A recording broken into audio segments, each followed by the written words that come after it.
Olá, gente, sejam bem-vindos a mais uma live. A live de hoje é violência contra as mulheres e a nossa convidada é Cláudia Gomes, que já deve estar chegando da Universidade do Pará, que eu tive a honra de conhecê-la na Universidade de Aveiro, em Portugal, onde fomos colegas de sala. E é sempre uma alegria quando a gente recebe, né, uma pessoa tão querida, tão especial.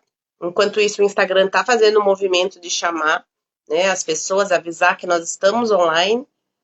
E nós vamos aguardar. Sejam todos, todas e todos muito bem-vindos. É sempre um prazer estar aqui com vocês. Cláudia já deve estar entrando. Vamos ver o que ela traz para nós. Ela que é professora de teatro, trabalha na área da pedagogia, da psicologia, então, na área da didática, do estágio. Então, tem muita coisa boa que ela vai trazer, boa no sentido de conhecimento, ruim no sentido, né, sobre isso. Nossa convidada já chegou. Olá, Gilves Nota. Seja muito bem-vindo, querido. Temos que fazer uma outra live juntos. Espero que agora dê certo. Olá, amiga. Oi, amiga. Então, não sei se agora vai dar tudo certinho, não é? Já fiz aqui uma breve apresentação, mas quero dizer que Cláudia Gomes é uma querida amiga, professora da Universidade do Pará, do curso de licenciatura em teatro, tem experiência na área da pedagogia, da psicologia, do ensino do teatro, planejamento didático e estágio, educação ambiental, direitos humanos, alfabetização em Paulo Freire, empoderamento feminino. Coordena o projeto de extensão do Sul Amazônico, entre vivências teatrais, leitura do mundo e das palavras.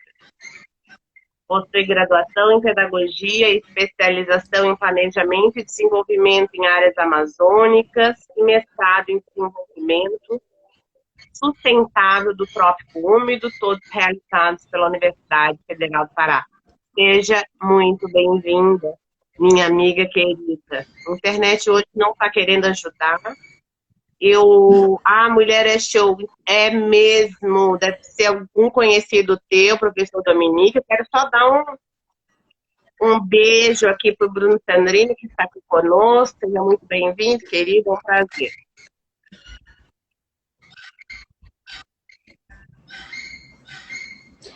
Bom, amiga, uma alegria estar aqui com você, uma saudade imensa.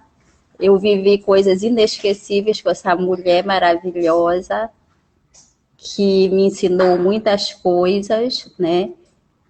A tese, e brevemente, eu espero, esse ano será defendida e tem um agradecimento especial para você, porque eu digo que a gente partilhou muito as nossas dores e os nossos amores, né? Mas as nossas felicidades também. Hoje eu gostaria de fazer uma fala, não quero que seja uma fala intelectual, seja cheia de autores, né? Porque isso a gente faz, eu já faço há mais de 20 anos na universidade. Eu quero trazer assim um pouco o projeto de extensão que eu coordeno hoje e também eu quero trazer um pouco a minha vida, assim, por algumas coisas mesmo de violência física e sexual pelas quais eu passei, tá? Então, e também a Grazi pode me interromper, pode fazer pergunta, e também quem aí está nos assistindo. A gente vai.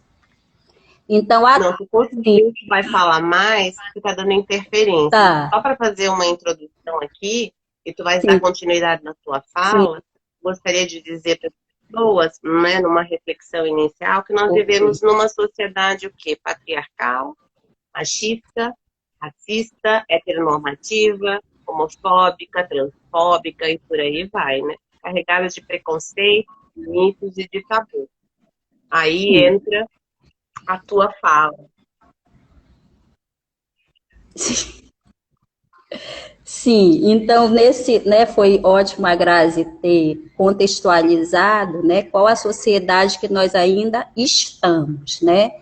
É uma sociedade para trás, no meio, Infelizmente, agora o Brasil, nós sofremos muito ainda com a questão do machismo, dessa sociedade que é patriarcal. Então, diante disso, né, desse contexto assim atual, eu sou professora na Universidade Federal do Pará, atualmente na licenciatura em teatro, do Instituto de Ciências da Arte. Então, ano passado, nós aprovamos um projeto de extensão. Esse projeto se chama Ubuntu Amazônicas, entre vivências teatrais, leitura do mundo e da palavra, né? Aí já tem uma frase assim nitidamente freiriana, né? Que ele dizia que antes da leitura, né, da palavra vem a leitura do mundo, que a leitura do mundo antecede a leitura da palavra. Então, o próprio título do projeto, ele tem inspiração em Paulo Freire, que esse ano completa 100 anos do seu nascimento. Então, a base teórico-metodológica é freiriana, né? E não só porque trata-se de projetos também com mulheres. Então, gostaria de fazer um pequeno histórico, né? Como surge. Eu estava coordenadora da licenciatura em teatro do estágio, coordenadora de estágio e também professora. Então, no contexto desse estágio de 2019, tem uma aluna, talvez ela vá nos assistir, que se chama Thalia Santos, agora ela já concluiu o curso dela. Quando entrou a pandemia, né, 2020, ela fez a proposta de alfabetizar uma mulher adulta, né, uma empregada doméstica, né, que é chamada de secretária. E com esse processo de alfabetização de uma pessoa adulta, no decorrer do processo, ela foi falando também, além de ser alfabetizada, né, dentro de um contexto também artístico da cena, e ela revelou para a Thalia também que era uma mulher que sofria violência. Então, a partir daí, eu e a Thalia começamos a conversar muito sobre isso. E eu já tinha passado por algumas situações e também estudo que sempre a questão da mulher e da violência contra a mulher, ela me interessou muito, e também a questão da escolaridade, né, da alfabetização. Em 2019, eu fui na Unesco em Paris, né, passei algum tempo lá, e aquela hipótese que eu tinha sobre as mulheres que sofrem violência, eu me interessei dentro da pesquisa documental que eu fiz na biblioteca, na Unesco, pelas mulheres e meninas, e sobre a escolaridade dessas mulheres e meninas. Então, lá você tem os dados que são mundiais. Então, esses dados mundiais que tem, eles vão dizer que as mulheres e meninas que vivem numa situação de vulnerabilidade, elas são menos, né, não alfabetizadas. O percentual é bem significativo, né? Mundialmente você vai ter assim, o número de pessoas não alfabetizadas. A maioria alfabetizada são os homens, né? As mulheres são minoria, e dentre essas mulheres não alfabetizadas, geralmente são mulheres que vivem em situação de vulnerabilidade, as mulheres negras, as mulheres pardas, as mulheres indígenas, as mulheres pobres. E por coincidência, né, ao longo das pesquisas, dos projetos que eu fui participando, eu fui também percebendo que essas mulheres também sofriam alguma forma de violência, né? E as formas de violência não é só física, é também física, né? Mas é uma violência psicológica, você pode ter a violência física, sexual e patrimonial. Essa que está na nossa Lei Maria da Penha, que é de 2016. Sendo que alguns juristas também já consideram a violência pela internet, né? Já tem discussão sobre isso.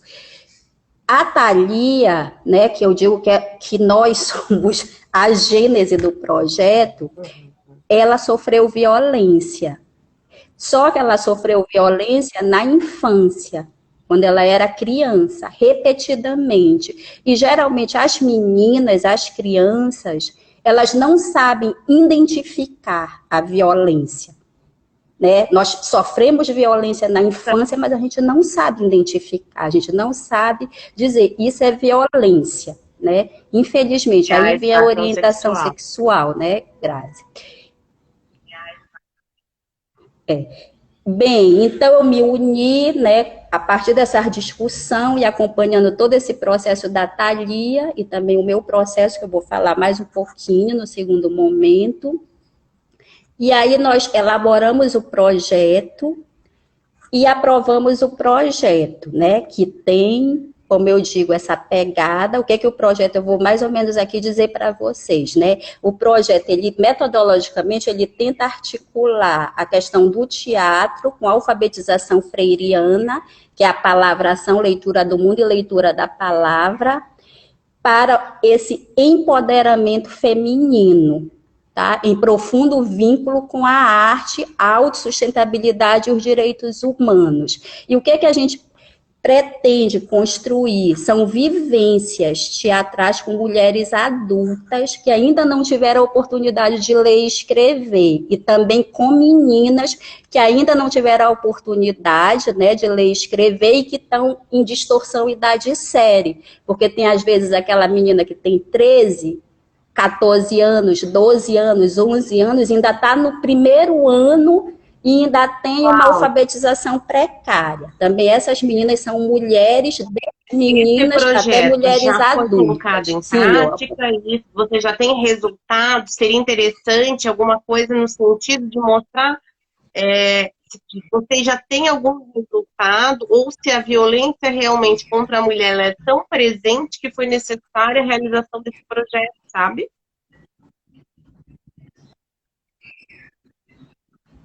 É assim, a violência contra a mulher, ela é tão evidente, presente, porque eu passei por violência, né? Porque aí eu digo, eu tenho meu lugar de fala, né? Então eu passei por violência. Quando eu entro na escola de teatro e dança, a pessoa pergunta, mas por que você era do Instituto de Educação e hoje você está no Instituto de Artes? Só que eu passei por um processo de violência. Eu fiquei doente, né, era um problema cardíaco e também de depressão e de ansiedade. E dentro do hospital eu sofri uma violência física e sexual. E a partir dessa violência física e sexual, eu fiquei 50 dias hospitalizada e 11 meses de licença na universidade. Né? Isso foi em 2015. Quando eu saio, né, desse, né, que era, vamos dizer, uma faculdade de educação, passo pelo processo de adoecimento e trabalho 60 quilômetros do meu trabalho. Então, os próprios médicos e psicólogos e o psiquiatra da UFPA, ele disse, professora, você tem que morar perto da sua casa para você poder retornar ao trabalho depois desses 11 meses. Quando eu retorno, eu vou para a escola de teatro e dança, que tem um curso de licenciatura em dança e o curso de licenciatura em teatro. Teatro infantil, juvenil e vários cursos técnicos também, teatro, em dança clássica, intérprete, criador, cenografia, figurino. Então, eu vou para esse lugar com todo um acolhimento.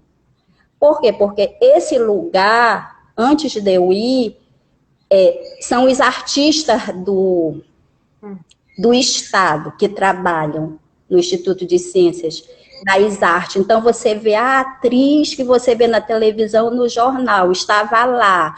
A pessoa da voz que canta estava lá. Então, era quando eu entrei naquele lugar que eu vi os meus colegas, sabe? Para mim era um ídolo. Eu dizia, olha, o meu mestre. Então, eu entrei com esse acolhimento. E as mulheres que lá estavam, né? Tem uma professora que é a Vlad Lima, que professora titular que se aposentou recentemente.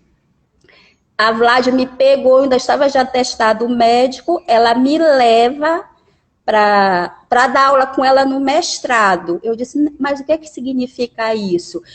E a Vlad, né, ela tem uma formação em sociologia, é uma mulher do teatro, diretora, encenadora, e estava fazendo um curso de psicanálise, ela já me pegou para, de certa forma, me cuidar, dentro de uma abordagem esquizodramática, porque ela é uma estudiosa de Deleuze e Guattari, de Spinoza, e aí vai, né, do Artaud, Antonin Artaud.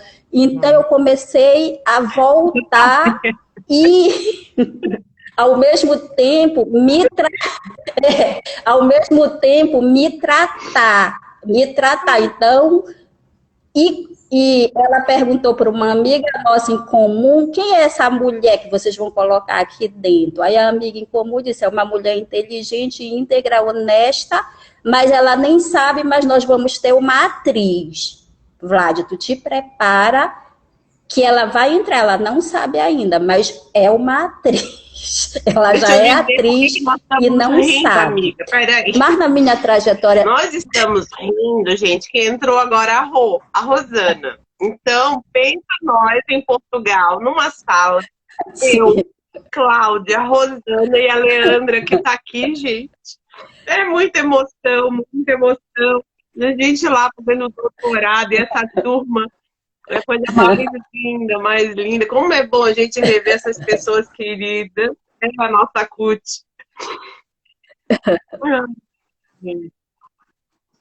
Sim, sim. Então, voltando, eu chego, aí eu digo, olha, a cura, né, através da arte, porque tem autores também que defendem dentro do próprio esquizodrama, né, que contribui para o seu restabelecimento, né? Assim, o corpo é alguma coisa que mexe muito com o corpo, com a voz, com o movimento, e sim, também tem sido até agora, mas quando eu entro, que eu passo por todo esse processo, os alunos que vão para a arte, eles estão dentro daquela situação de vulnerabilidade, né? Eu queria até fazer referência a Judith Butler, porque ela diz que a vulnerabilidade ela te dá potência de ação. Então, a vulnerabilidade, ela não significa submissão, né? Às vezes eu me pergunto, eu me preparava, ia para a universidade, arrumada e tudo, ou na rua, ou numa balada, ou num café, ou num restaurante, eu não sofri violência, mas eu fui sofrer dentro do hospital, né? Extremamente fragilizada, sem ter como reagir, né? Então, por quê? É a criança, é a menina, é a preta, é a pobre, né? Isso em termos de dados, a maioria das pessoas, né, que sofrem violência, eu gostaria de deixar isso claro. Aí, voltando para esse meu, né, para essa minha que se chama remoção, olha o nome, é tipo um cadáver, né, remoção de um departamento para outro. Quando eu chego já, né, no Instituto de Ciências da Arte, na Escola de Teatro e Dança, tem esse grupo que também é vulnerável. Então, eu olho a Thalia, né? Por que eu falo da Thalia, que sofreu essa violência sexual na criança? Porque tem um projeto que é Carga Viva, coordenado pela professora Karine Jansi. Eu sou membro do projeto e nós escrevemos o trabalho sobre a performance da Thalia, porque ela pega a violência que ela passou e potencializa isso numa performance em arte, né? Então, por isso que eu trago a violência que a Thalia passou, tá lá publicizado, é bilíngue, em português e em inglês, né? Eu trago também a violência que eu passei, porque hoje eu tenho condições de falar 6 anos depois. E essa violência também que eu passei, nós também transformamos em arte, né? Então, tem um projeto que se chama Cicatrizes, eu até enviei para a Graziella, né? Quem tiver curiosidade vai lá, que está no YouTube. Então, foram 2 violências que eu passei, e a minha irmã também passou, porque ela também é atriz.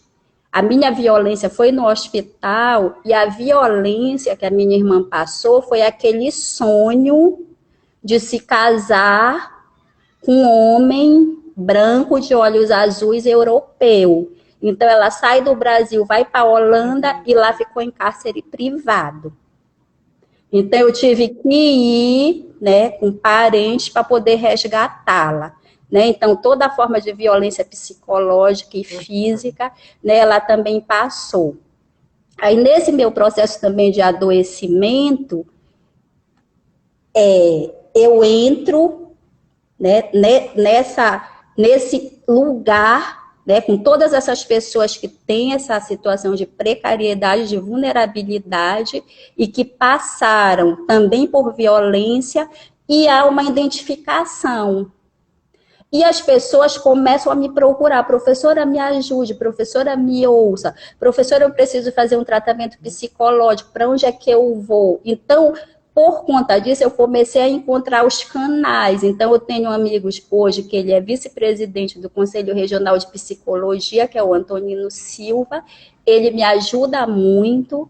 E na Universidade Federal do Pará tem um atendimento com psiquiatra, médico, assistente social e psicólogo, que ou os meninos vão direto, ou os meninos procuram professores, às vezes, para desabafar, e a gente sabe, a gente encaminha, né? Porque nem sempre você vai expor a vida do outro. Quando a pessoa diz, você tem que dizer o que a pessoa tem que dizer lá em cima para a pedagoga, para a direção. Eu digo não, porque nem eu tenho acesso ao meu prontuário. Então, a pessoa, ela pode te procurar e você ajudar, né, dessa Então, forma. só para falar um pouquinho, né? Vamos ver se não dá diferença.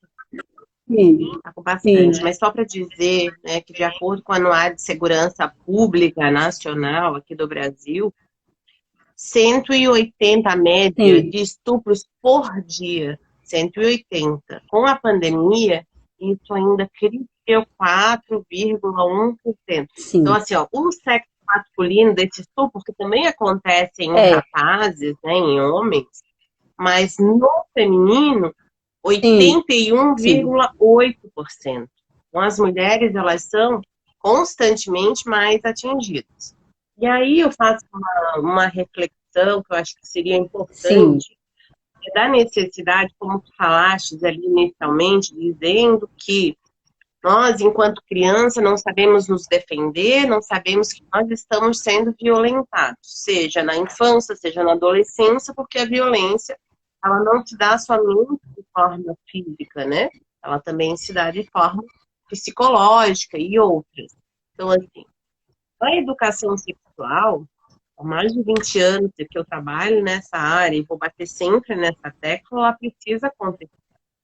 Nós precisamos, infelizmente, né, gostaria eu de viver numa sociedade onde o óbvio seria óbvio. Qual é o óbvio, né? Desde a nossa Constituição Federal, a lei maior, né, do nosso país, e outras tantas leis que nós temos dentro da área da educação, né, de proteção às crianças e jovens, adultos, enfim, todos nós temos direitos e deveres, né?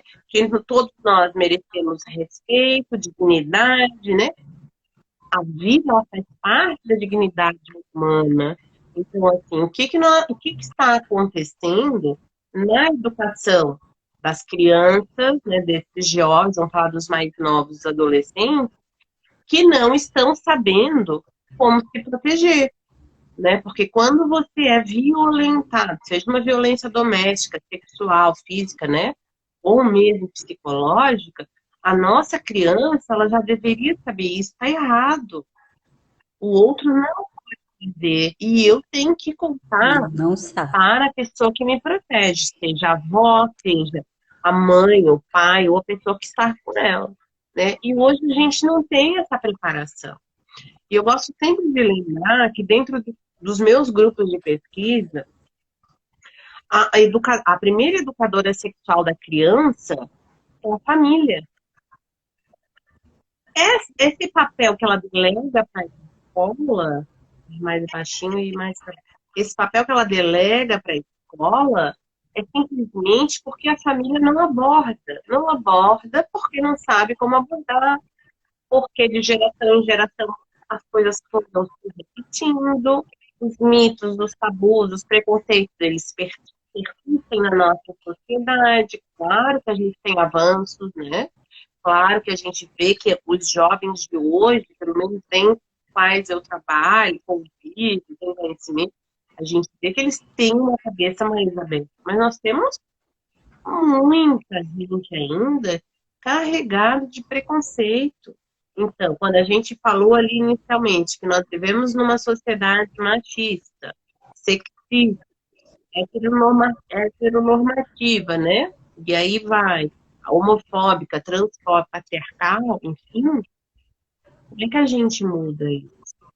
Se a família não abordar, se a escola não abordar, nós vamos continuar com esses dados. O que tu acabaste de fazer, que eu sinceramente não sabia, e lamento imenso, porque essa dor, eu não consigo imaginar, né, mensurar que tu devas ter passado, a tua irmã passou, e os dados que o próprio Anuário da Segurança Pública mostra. Né? Com certeza, na pandemia, esses dados, se tiver, que nós possamos também estar relatando, vão estar muito crescentes, porque assim, ó, 53 desse número de estupros por dia, 53,8 eram crianças que tinham até 13 anos de idade. Então, assim, são crianças sendo estupradas, violentadas. E nós, enquanto adultos e professores, né, deveríamos ser, enquanto escola e família, o que nós estamos fazendo?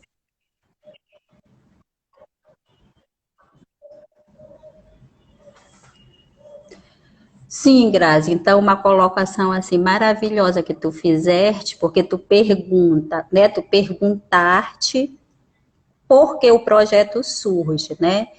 Então eu entro já com o meu lugar de fala nesse lugar e a minha volta, né? Eu tenho alunas, também tenho os alunos, como tu disseste, que os meninos também sofrem, que também passaram por alguma forma de violência. Então, nós, né, sendo que o projeto, eu tenho um grupo, que é um coletivo de mulheres, praticamente todas já passaram por alguma forma de violência, mas também tem os grupos que nós queremos trabalhar. Então, nós temos a República de Emaús, que também fica no bairro do Bengui, um bairro periférico do município de Belém, que é bastante pobre, e ele atende há vários anos meninos e meninas. Começou com a questão dos meninos de rua, com o padre Bruno Sec. O padre Bruno Sec recentemente faleceu de Covid, mas tem um grupo, né, de mulheres, de pessoas que trabalham, né? Hoje as mulheres, o nosso projeto era, eu disse, se não tivesse a pandemia, era para nós estarmos lindas com essas mulheres, né? Conversando, conscientizando, empoderando com as mulheres e com as meninas, porque são mulheres também, nós temos um grupo de mulheres que são todas mulheres mães solos, né? Então, como tu disseste, se a educação vem da família, mas quem educa a família? Né? A gente pensa, vamos educar as crianças nas escolas, mas quem educa as mães solos? Quem educa as famílias? Quem educa os pais? Né? Quem educa esses que são responsáveis, né, pela educação da educação da educação? Então, o projeto também vem nesse sentido, de empoderar essas mães. E tem mães ainda que não sabem ler e escrever. Né? Aí eu digo até aquela concepção do Paulo Freire, do analfabeto funcional. Então, algumas são alfabetizadas, mas ela funciona de forma consciente, de forma crítica, de forma empoderada em relação à sua realidade, em relação ao seu mundo.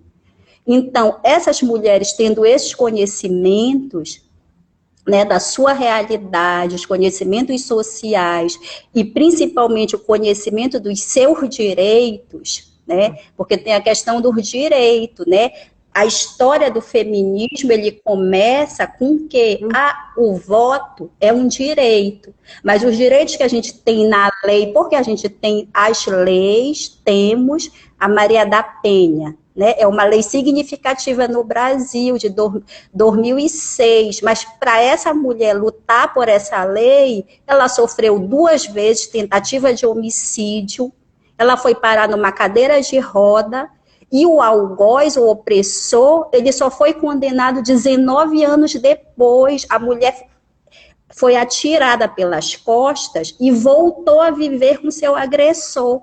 Então, como é que... Né? Aí existe a lei desde 2016, mas na pandemia cresceu o percentual de mulheres e meninas, né? É assim assombroso você ver que do percentual também de mulheres que sofrem violência, você ainda tem as crianças, que o percentual é maior, até 13 anos, né? Então, é com esse público, né? A pandemia inviabilizou o nosso trabalho, assim, presencial, né? Às vezes, no máximo que a gente consegue presencialmente é ter o contato com uma mulher, né? Pela questão da segurança, porque essa última onda, assim, os números de mortos aumentaram muito. Então, nós tivemos, uma das comunidades que a gente trabalha também, é um bairro periférico que se chama Vila da Barca. Então, na Vila da Barca são estilos de pontes que se chama palafita. Então, as pessoas vivem ali naquelas condições também precárias de saneamento. Então, teve uma fase do projeto no ano passado que ele foi inviabilizado, né? Até os estudos que as crianças faziam com o teatro, os meus estagiários iam para lá, porque uma criança faleceu de Covid. Então, o projeto parou.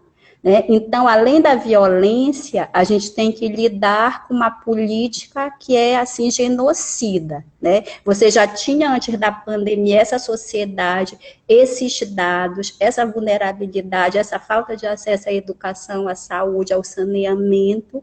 Aí, com a pandemia, você perde o seu emprego, fica dentro da sua casa e o número de violência contra a mulher, ele aumenta, né?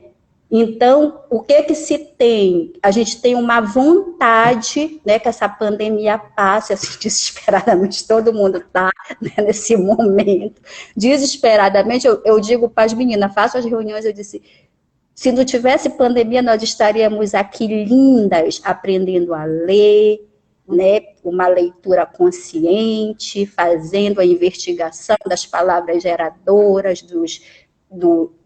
dos temas geradoras, dos círculos de cultura, iríamos fazer o nosso teatro, né, a partir das partituras corporais, porque tem ideias lindas, né, no projeto.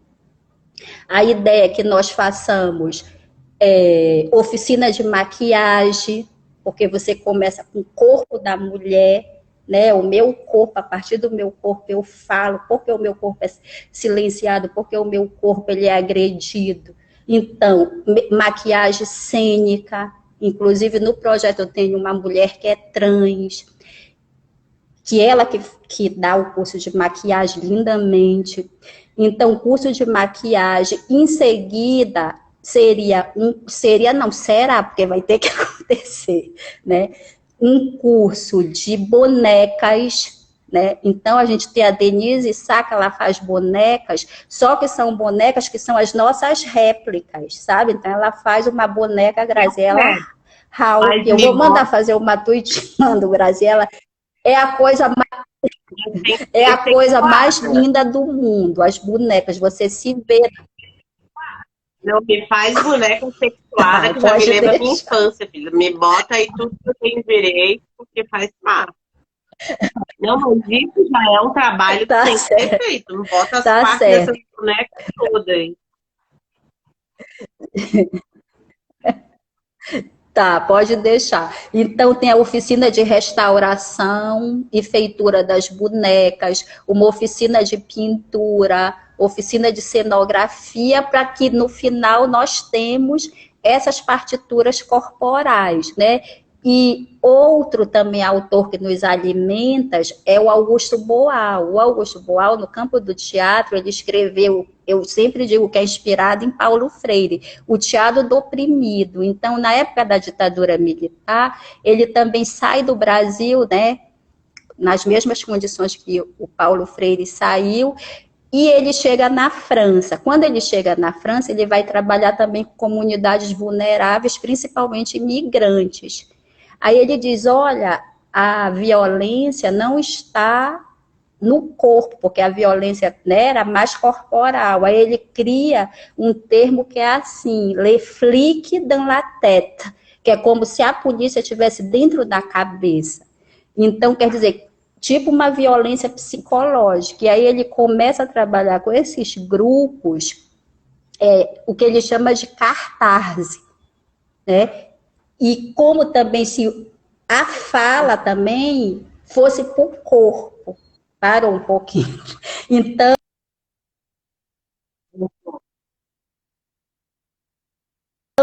a fala vai para o corpo, vai para a cena. Né? E tem os jogos teatrais, né? O teatro político é também um teatro político, né? Que ele também se inspira no Brecht, que faz um teatro que se chama o teatro didático e um teatro político. Mas aí nós temos também as mulheres que nos inspiram, né? Como eu já mencionei, que é a Vlad Lima, que faz um trabalho assim fantástico, com a trajetória de si e o que ela chama do teatro ao alcance do tato, né? Então não é aquele teatro, porque antes assim eu criança, até que eu não pensava isso, mas muitas pessoas pensam, eu não pensava isso, gente, porque a minha mãe fez um teatro no interior e ela fazia Maria Madalena. Mas quando se fala em teatro, o que é que a gente pensa?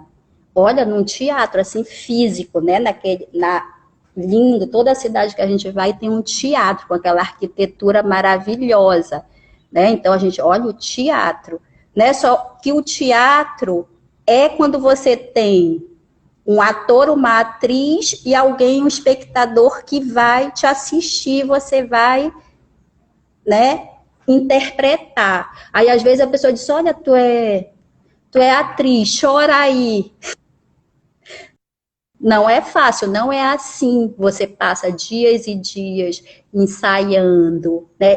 Eu fui a Senhora Carrá do Brecht, os fuzis da Senhora Carrá, do Bertoldo Brecht. Né? Foram várias temporadas. Então, vem uma cenografia, vem um figurino, vem toda uma construção dessa personagem. Então, não é dizer chora aí, cadê a emoção, cadê o figurino, cadê o ensaio, cadê essa cenografia, o ambiente para te sentir ali, né, na Espanha, ali na época lá do ditador, que nós já sabemos, do Franco. Amiga, Então, não é assim tão simples. só, só, E só tudo, quero te essa dar a concepção hora. de Só quero te teatro, dar a hora. tá, desculpa. 6 mais 5 minutinhos.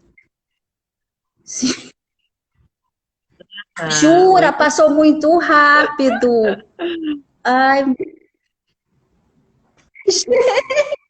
eu não acredito É que passou rápido, passou rápido desse rápido mesmo. Tem jeito. uma aqui, a Rosana falou algumas coisinhas.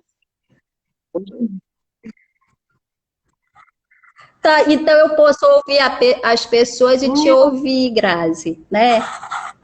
E depois dou Tá, uma deixa eu palhinha colocar aqui final. então, a Rosana, a última frase estou conseguindo. Parabéns por essa linda abordagem de Paulo Freire, do teatro, das Sim. teorias críticas sobre política, educação, feminismo e as práticas de emancipação.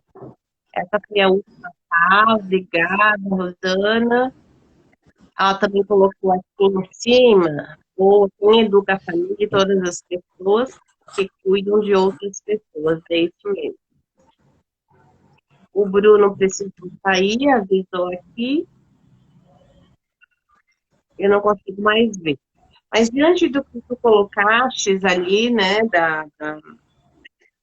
né, quem educa quem, né, quem educa o educador, porque se todos nós somos seres sexuados, por isso que eu estava falando, eu quero uma boneca minha sexuada, porque na minha geração e ainda hoje, infelizmente, a gente vê os bonecos, né, assexuados, menos que antigamente, mas é difícil você encontrar boneco, né, com o órgão sexual masculino, não é tão fácil, não, porque muitos bonecos ainda têm assexual. É difícil.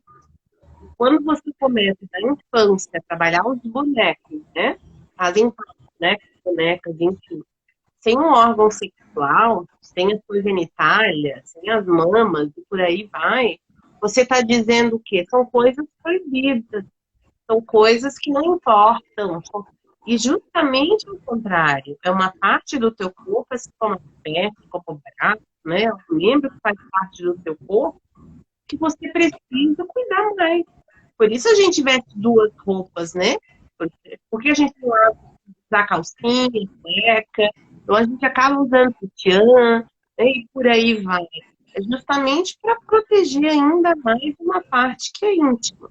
Então, a criança ela precisa saber. E não é uma parte, não são partes feias, são partes bonitas, são lindas, são partes que fazem parte do nosso corpo.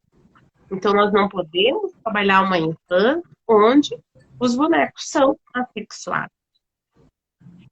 E é importante, então, quando a gente pensa assim, numa sociedade hoje, da forma né, como nós colocamos ali, né, machista, sexista, que daí vai carregada de preconceito, quem é essa família? Isso foi Grécia e não deve. A disciplina de educação sexual já existe há 30 anos na universidade, mas são raras as universidades hoje que possuem uma disciplina. Claro que já tem. Hoje nós já temos doutorado em sexualidade, já temos mestrado nessa área, mas nós precisamos que não só o pedagogo, mas todos os profissionais tenham uma disciplina que trabalhe, né, educação sexual, ou minimamente dentro do seu projeto político de curso, de uma forma como muito traz, né, muito se vê na legislação, que a prática seja trabalhada pelos professores. O que nós não podemos fazer é simplesmente silenciar quando acontecem casos que nós tivemos aqui, recente, violência sexual contra aluna, professor. Nós temos, eu não canso de falar, ano passado, no final do ano retrasado, atendi 5 grávidas, 5 adolescentes, 4 adolescentes e uma criança de 3 anos grávida. Então, assim, quando a gente fecha os olhos para a possibilidade que está na nossa frente, nós não fazemos nada enquanto família, enquanto educador, porque, como eu falei, somos todos seres sexuados, e se somos todos seres sexuados, somos educadores uns dos outros, né? Sexuais, somos educadores sexuais uns dos outros. Quando eu fecho os meus olhos para uma situação na sala de aula homofóbica, eu estou dizendo, continuem fazendo isso, porque está de acordo. Quando eu passo na rua e vejo um casal de 2 meninas se beijando, namorando, adolescentes, e digo para o meu filho, para minha filha, olhem para o lado, que aquilo ali é feio, eu estou dizendo que essa forma de amor não aceito, né, na minha casa, na minha família e por aí vai. E a única coisa que se quer é o respeito pelo outro. As pessoas têm o direito de ser o que querem ser, o que são. Mas essa é uma questão muito ampla, né? E a hora passou assim voando. Acho que a violência contra a mulher está enraizada nessa sociedade machista e é muito Gente, triste. E aí, amiga, fala mais um pouquinho aí pra gente te ouvir. tá.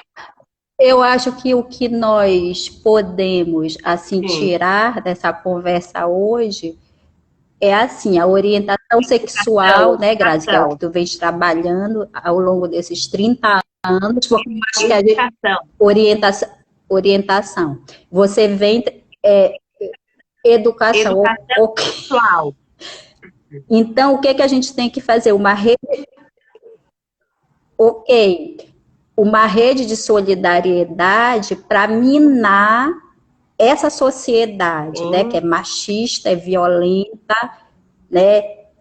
Então, a gente mina de que forma? Mina na escola, mas mina na sociedade. Então, esse projeto, que é o Ubuntu Amazônicas, ele vai para as comunidades também, pensando justamente, né? Educamos na escola, tem um currículo, né, um desenho curricular obrigatório, ou não, que eu posso trabalhar educação sexual, mas também pensar nisso, quem educa as mães solos, quem educa a sociedade, quem educa os pais. Então, é nesse sentido, né? E eu tenho essa tradição, assim, eu olhando para a minha trajetória, que eu sempre fui, assim, uma pesquisadora mesmo de campo e uma extensionista. Então, um momento eu trabalhei com comunidades indígenas, agora são com essas comunidades de mulheres, a partir de um coletivo de mulheres, mulheres e meninas. Então, sempre com, né, com isso que brota, assim, da realidade, dessa vivência, né, que essas pessoas sentem na pele. Nesse caso, a questão da violência, né, que é o que nos traz hoje aqui, a violência contra mulheres e Exatamente meninas. isso. É Exatamente isso. isso. Eu quero agradecer muito, pessoal. Eu quero dizer que a Cláudia Gomes, eu acho que é a pessoa que eu conheço, que mais que nessa vida. Eu não vou falar muito, bastante partilhado aqui. Eu peço desculpas Sim. por hoje, mas eu não queria deixar de estar nessa live com essa grande amiga, com essa grande estudiosa, pesquisadora, professora da Universidade do Pará, que eu tive honra de conhecer, que eu morro de saudade, de visitar. Tá bem difícil aqui, mas hoje eu já estou melhor. E é isso. Tá bom, queridos. Um beijo enorme. Grazi, muitíssimo obrigada. Super feliz em te ver. Eu vejo as lives, vi com a Rosana, com a Leandra, com a Dani. Sempre lives maravilhosas. É uma honra, assim, estar aqui contigo. Ainda mais matar essa saudade grande. E dentro de um tema, assim, que atravessa muito, assim, né? Agora, mais do que nunca, o meu corpo, assim, a minha vida e com certeza de outras mulheres, né? Então eu digo assim, eu sempre digo, porque sou eu, porque é ele, porque somos nós. É uma citação do Montagne, mas eu gosto muito, né? Então eu passei por esse processo assim de cura, porque ele é permanente, a gente não nunca pode ficar fora de alerta, mas também as pessoas se colocam também para eu ajudar. Então, eu ajudo, mas também eu sou muito ajudada. E nesse momento é através da arte, através do teatro. Tá? E quem quiser ver, tem o Exposir da Senhora Carrá, Cicatrizes, e eu tenho também uma personagem, que é uma entidade, que todo figurino foi construído a partir de toda a medicação que eu tomei no meu processo de adoecimento. Tá? Que hoje eu digo Quero que ela é que me manda, inominável.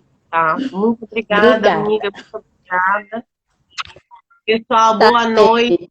Agradeço a todos, né, a todos e a todos os presentes por mais uma live, essa experiência maravilhosa de estar aqui com essa grande amiga, estudiosa, maravilhosa, querida, que é minha amiga. Um beijo, gente. Boa noite.